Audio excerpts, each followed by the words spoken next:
Tori. So, makikita nyo siya, dinidilaan siya ni Tori.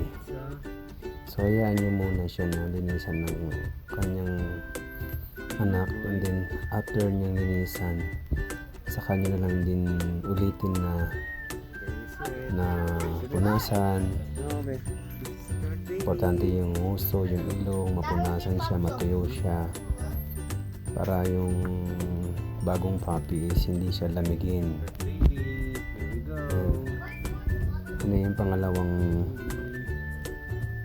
puppy niya, makikita nyo, nililinisan niya, kinakain niya yung placenta niya. Tapos yan kasi yung magbibigay ng nutrition sa kanya habang magpapadede siya, so huwag kayo magdidiri pagka nakita nyo yung ganyan. Normal lang yan. After nyo, pabayaan nyo lang siya na linisan niya, and then pagkatapos malinisan niya, and then kayo naman maglilinis, kukunin nyo, tapos lilinisan nyo para sa susunod na baby niya na hindi madadaganan hanggang sa paulit-ulit lang. Ngayon ba ganyan, nag-labor na naman siya at makakatayo siya, kaya kung makikita nyo, tinanggal ko yung mga baby niya, yung pang 4 yung baby, yan yung pang 5, hindi, baby niya lumabas na naman. Yan, saka nyo na lang siya lilinisan ulit, saka pagka tapos yung madilaan, malinisan ang kanya.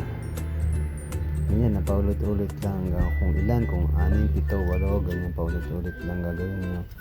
Yan, pagka yung medyo kita nyo parang hindi na siya naglilibot, isa-isa nyo na siyang ilagay yung mga anak para makadede na siya.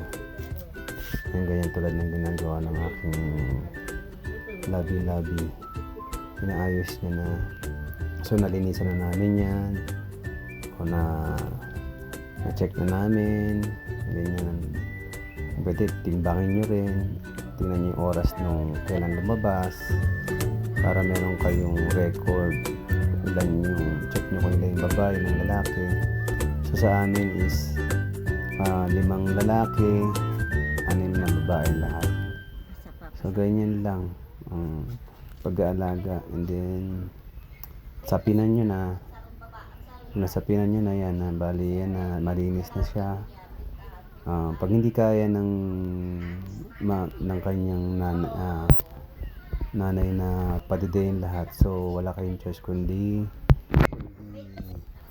tulungan nyo magpadede. Bumili kayo ng sipon na pang puppy, saka milk na pang puppy, mamibili sa Shopee o sa mga poultries of life.